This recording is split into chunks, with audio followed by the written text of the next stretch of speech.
Thanks for joining us. I'm Megan Roberts. A person shot by Winnipeg police on Sunday has been identified as a Nunavut man who had just been released from jail. 24-year-old Jordan Charlie stabbed an officer in the throat before the altercation turned deadly. Those who knew him say he was failed by a system that doesn't adequately support Inuit stuck down south. Samuel Watt has the latest, but first a warning, some of what you hear may be disturbing. A confrontation at this Winnipeg mall turned deadly Sunday evening. Police say they were responding to a retail theft. One officer was stabbed in the throat by Jordan Charlie. This video on social media shows part of the standoff. Put it down, man. Those officers are referring to the weapon. Police say he didn't put it down, and then they opened fire. The incident has shaken Inuit in the city, including those at this Inuit resource centre where Jordan used to spend some of his days. He would access our centre just to be around other Inuit. He would also attend to eat some country food just to be around other Inuit. He was only released from jail last week. He pleaded guilty to several charges, including assaulting a Winnipeg hospital security guard with a knife. Court documents reveal a troubling past. Originally from Talojuwak, he was bounced between several youth foster homes and jails. He struggled with addictions, mental health, and he previously spent 4.5 years in prison for 2 unprovoked attacks in Yellowknife. I think he was overly independent. He knew he needed help, but he would often mention that he's going to wait until he's ready. Lucy Angna-Cook was among those at the centre who used to help him out. They bonded over their time spent in Iqaluit. She says he showed his kind side to her because she saw him without labels and as a human being. He wanted to find a job, and he also wanted to get into treatment. Nikki Komaksiu-Tiksak believes he could have had a chance, but he was stuck in Winnipeg with no means of returning to Nunavut. And in the last week he was released, this is where she believes he spent this time. He would access the bus all day, all night to keep warm. Bus drivers would often kick him out, and he was wandering the streets trying to stay warm and not knowing he was helpless. He was hopeless. The Independent Investigation Unit of Manitoba is taking over the case, so only time will tell the full story of what led up to the shooting. Samuel Watt, CBC News, Iqaluit. The National Advocate for Canadian Inuit says stronger supports are needed for Inuit leaving their communities and moving to urban areas. Inuit Taparit Kanatami made the comments in the wake of an ongoing murder trial in investigation in Ottawa. A 22-year-old woman from Sunny Rayak was killed in Ottawa 2 years ago. Savannah Pikuyak had answered a Facebook ad looking for a roommate. 4 days after arriving in Ottawa, she was killed in her new home. Her 35-year-old roommate is charged with first-degree murder. The president of ITK says these types of situations are all too common for Inuit living in the South. There are thousands of Inuit who live in Ottawa, and many of them are afraid that they might be next as a target of violence or of other sorts of racism. And so this is a sad reality for the Inuit community, is that we are at a higher risk for these sorts of awful events to happen to us. The accused in this case, Nicholas Ibe, has pleaded not guilty to first-degree murder. A Whitehorse man who fatally hit his partner with a tow truck has been found not guilty. Jason Evans was facing one charge of dangerous operation of a motor vehicle causing death. Judge Michael Cousins called the death of 42-year-old Joanne Felix a tragic accident. Evans hit Felix with his tow truck in 2023 in the parking lot of their apartment in the Whistle Bend neighborhood. Felix fell under the wheels of the vehicle while intoxicated. She was pronounced dead at the scene. Judge Cousins called this a difficult case, but ultimately a tragic accident. The Yukon government says it supports the Peel Watershed land use plan. That's despite seeking a judicial review of a mining project assessment in the area. The Michelle Creek project is an exploration project proposed in the Peel Watershed. It's the first mineral project proposed in the region since the area's land use plan was approved in 2019. In 2022, the Yukon Socioeconomic Assessment Board, or YESAB, recommended against it. But the government believes the YESAB process was flawed. It says going to court is the only avenue to address that. We've taken no position on whether this is a good project to go ahead or not.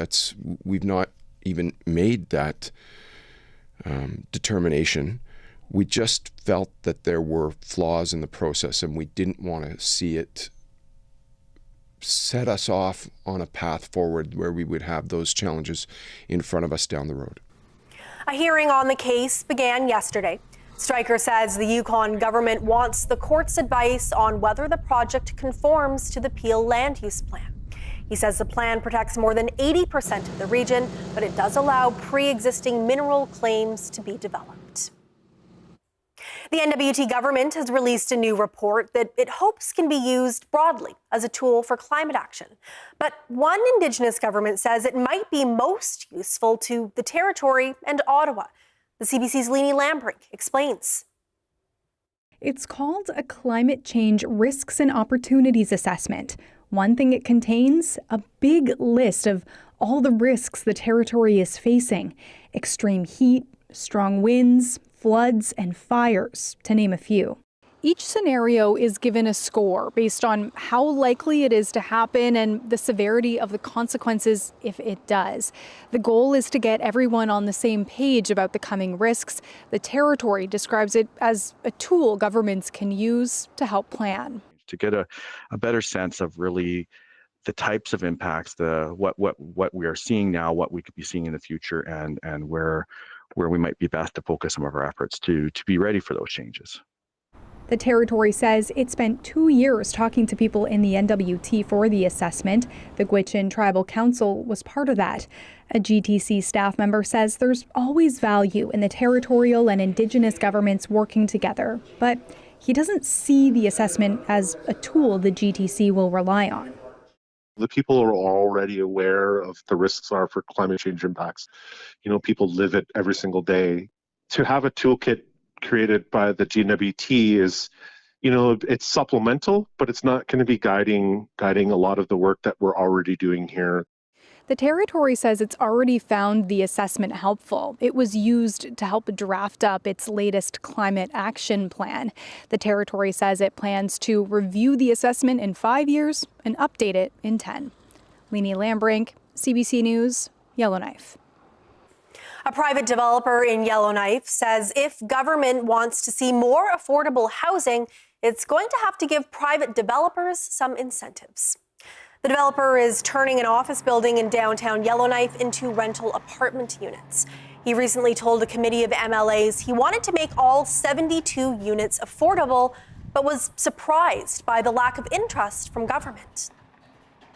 I remember the previous housing minister, I wasn't even able to get a face-to-face with her to sit her down and explain the project to her. That's why it was more or less baffling that we're crying about housing and someone's willing to put in housing, but we weren't able to have a meeting with the previous MLA. The housing minister at the time was Polly China. She did not respond to requests for comment. Surrey says because the government was not interested in meeting with him, almost all of the units will be rented at full market prices. A Northwest Territories resident studying in Alberta says he's caught in a catch-22. He needs to provide an official transcript from the university to access his student financial assistance. But the university says it can't release the transcript until his student fees are paid. Natalie Pressman has that story. William Perrell is a third-year student at the University of Calgary. He owes the school about $8,000. I've begged them, but both bureaucrats are saying that's our policy. We can't release your funding without your official transcripts. We can't release your official transcripts while your account's on hold. And that's just they both told me you're out of luck, essentially. Peril was late to apply for his financial aid and didn't hear back until mid-October. The territory offered to pay the first month of funding, but they need an official transcript to release the rest, and Peril's student fees were due in September. When he couldn't pay them, his account was put on hold. That means he couldn't get the transcript. I'm also just so busy. So everything I do, it's taking away from something else. And it's already affected me so much at this point. Like, I'm exhausted. Peril has provided an unofficial transcript along with proof of enrollment and other documents. He's tried pleading with his caseworker. He's cold called the student financial office, and his mother, Betty, has emailed the education minister directly. Will is stuck between the two institutions, and it's having an effect on all of us, for sure. She says the whole thing is unnecessarily bureaucratic. When process trumps people, it's always sad. And so I've been feeling a lot of things. Angry that this is happening because it's so unnecessary. In an email statement, a spokesperson from the Department of Education said the official transcript is necessary to ensure the student is meeting requirements. It shouldn't be this difficult to access services that are supposed to be able to help you. And when there are problems, you shouldn't be dogmatic about your policies when they're causing more harm than good. If Peril doesn't receive his funding by the end of the semester, he says he'll have to drop out and move home to work off his debt. Natalie Pressman, CBC News, Yellowknife. The NWT Department of Environment and Climate Change has confirmed a case of avian flu in a raven in Fort Smith, and it suspects a second bird has died of the same thing. The department says the disease is highly contagious among birds, but there are no signs of an outbreak.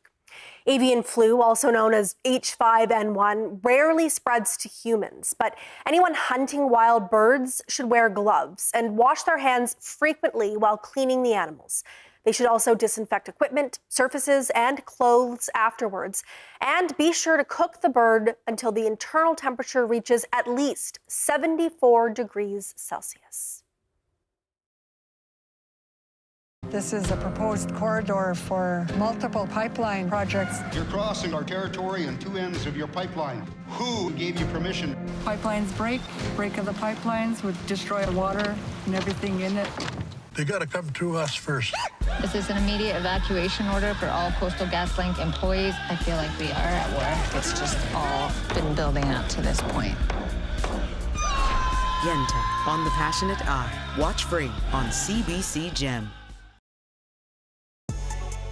This is CBC North on your smart TV because CBC News is now streaming local. Get local headlines, weather, and community notices, plus newscasts and live programming on your favorite connected device, all for free. It's called the CBC News North streaming channel.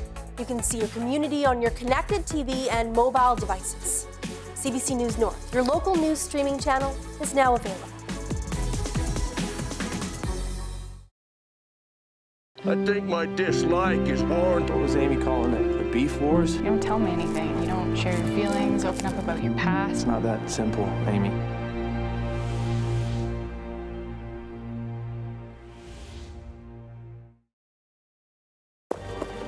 They reported a shipment of cocaine stolen 2 weeks ago. We all have our vices, Detective. Oh, you find that surprising? Dust, noise, and lowlifes. Bloody hell.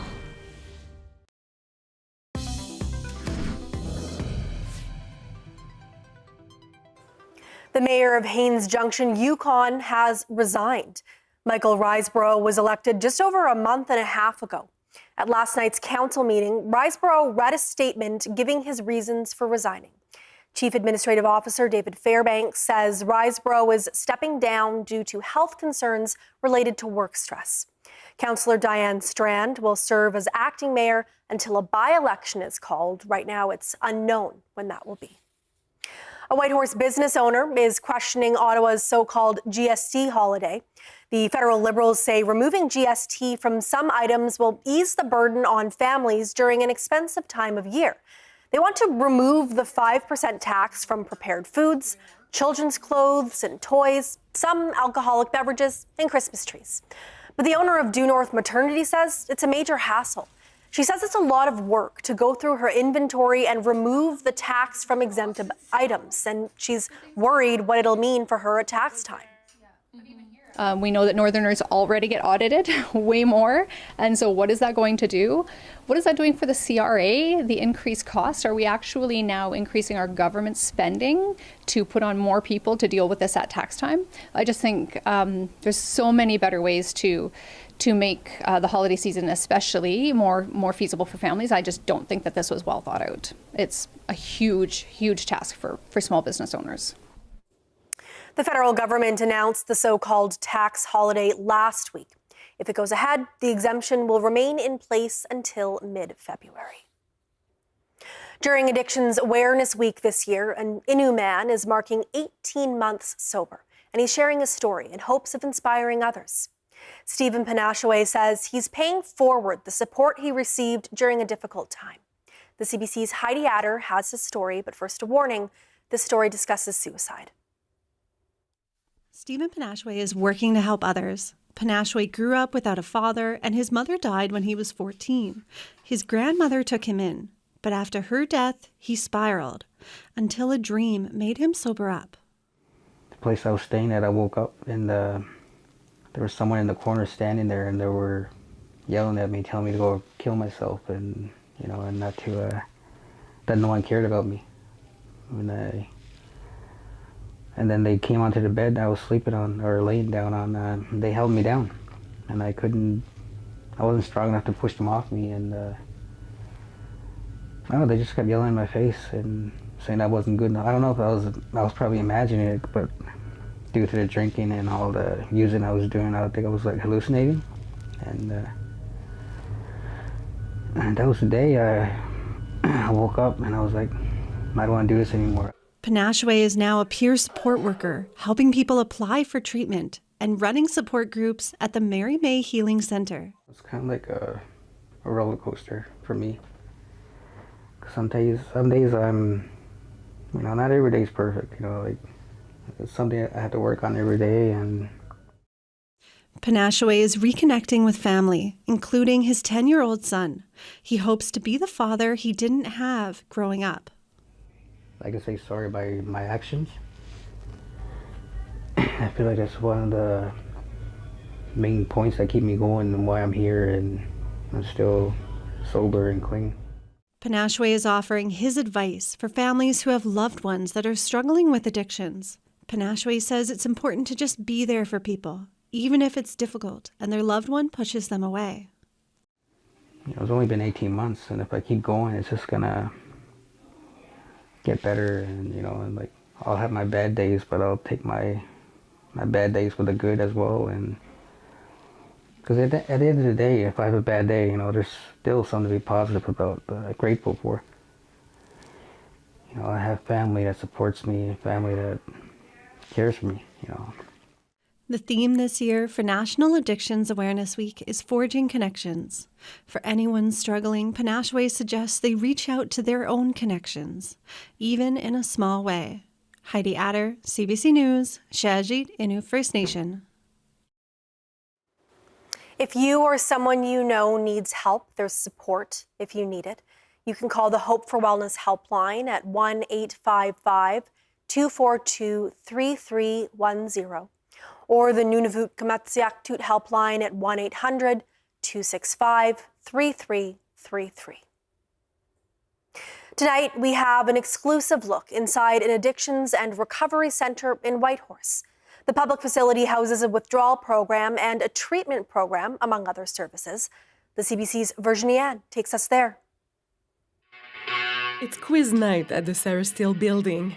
Everywhere in this room, reminders of self-care and love, of what life could look like beyond addiction. It was life-changing. I mean, this place, might get a bit emotional here, but this place gave me my life for the first time. Like even before addiction, it was very difficult. Merkel is part of the alumni group that meets every week. He's been sober for more than a year. A crucial aspect of recovery, he says, is that community support he gained. This was the first place that I could feel safe, discover who I am, trust other people, and actually connect with others. But before getting to this point, every client has a journey to go through, one that can last between 2 and 6 weeks depending on each person. So we have, each client has their own bedroom, and I can take you into one of those. This is the second floor of the Sarah Still building. It's a place most Yukoners have never seen before. That's because only clients and staff are usually allowed here. Kayla Shelley says there's still a lot of stigma surrounding addiction, and because of that, people may feel like they failed because they need treatment. But she says that's far from being the case. I think it's very sad that it can be stigmatized to a certain individuals, but it's certainly not the case. We open our doors to everyone. Oftentimes that can be quite scary for some folks to make that commitment and to admit that they maybe have a problem or that they're struggling and that they need help with. Each client is so unique, and I think we're constantly changing our program. We're constantly evolving here. I think just showing up for people is important. I think once we start to build those connections and really show people that we're here and we care and we're supportive, you really start to see the spark. The treatment program has room for 20 people at a time, and withdrawal management, which help people to stop using for a few days, can host about 14 people. But one client says the tricky part is exactly that. There are too many people and not enough beds. Rita Holt says easy access to drugs has turned addiction into an epidemic. It just seems like it's like a minefield out there. It's like compounded grief, and you never have time to stop grieving. And there's so much access to drugs and alcohol. Holt was reluctant to open up about her struggles, but she says the territory is losing too many people too fast not to talk about addiction. I don't want to be a statistic. I'm tired of hiding. And that's part of the shame, that's part of the guilt, that's part of the cycle that keeps you out there. I learned to trust people in this building. Like, I just know that anytime that I need help, I can come here and I can get the help I need. They love us until we love ourselves. Holt speaks highly of the treatment center, but she says it wasn't easy to take that crucial step or to endure the wait until she got a bed at Sarah Still. Cameron Grandy says that's a big challenge. I think this is the type of illness where it can feel like if things aren't available right away, maybe they might as well be on the moon in some respects. However, at the same time, I don't want that to deter people from trying. I don't want to sit here and pretend like there isn't a struggle for people. We are trying to make sure that we're a safe, a trauma-informed, a culturally accessible place to facilitate a change in your life. Reaching out to a place like this, to me, is a big piece of the destigmatization, is pushing the culture of help. Grandy says the need for more beds is a constant demand heard not only in the Yukon, but all over the country. But he says the wait isn't forever. Everyone I spoke to at the treatment center said that access to treatment is one thing, post-recovery support is another. One staffer said that relapsing is very common when it comes to recovery and that it's never linear. So what can life look like outside of treatment? And spending the day at a family healing camp to answer that question. Virginie Anne, CBC News, Whitehorse.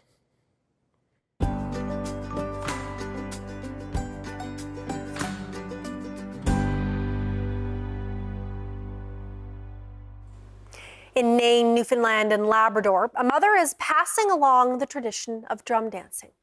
Her children's drumming group has quickly grown, but this teacher doesn't mind having a full class.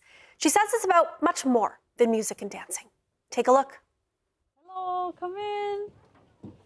You guys remembered? It makes me feel good about my culture. And I really, really love it so much. Everyone in a circle. Okay, while you guys go, It's really powerful. I used to drum dance before. I learned it when I was a teenager. It gave me something to do and something to be proud of. To be able to share it and be able to see them learn and grow and all the excitement, it just warms my heart. You can still be doing Inuit culture.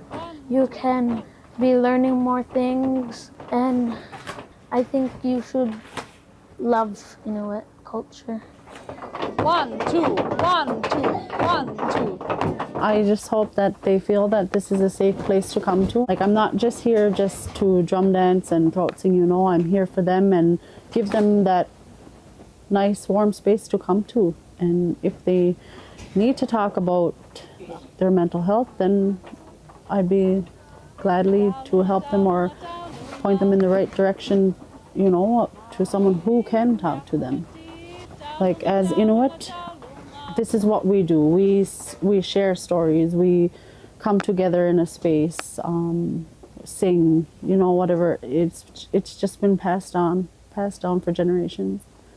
We've only learned a couple songs yet, so we need to kind of bring in more teachers to help support me. So if I could get some people within the community to come in and help me share those songs. And this is a very small space right now, so I'm hoping that we'll have a bigger space for them to learn and to just have this room to drum dance comfortably, because it was a little bit squat up today, and I know a lot of kids showed up, and the more that hears about it, the more that's going to come, and I'd say I'm going to definitely need more drums. Drumming makes me feel like a good person. Anyone who wants to come, you know, you're more than welcome to come, whether you're a child who's learning or a parent or someone who just wants to come and witness. You know, everyone is welcome, and we want you all to have fun, and I encourage all the other kids to pick up the drum and just do it.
And that is Northbeat for tonight. For news anytime, go to cbc.ca/north.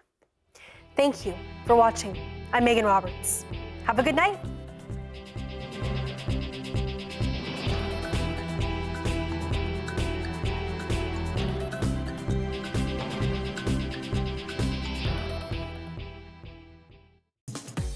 This is CBC North on your smart TV, because CBC News is now streaming local. Local news and weather on your connected TV or favorite device. CBC News North, streaming now. They're making more money than they have ever made in the history of the music business. We have generation after generation of us not seeing a fair piece of the pie. How do we keep the money from Black music in Black people's hands? They reported a shipment of cocaine stolen 2 weeks ago. We all have our vices, Detective. Oh, you find that surprising?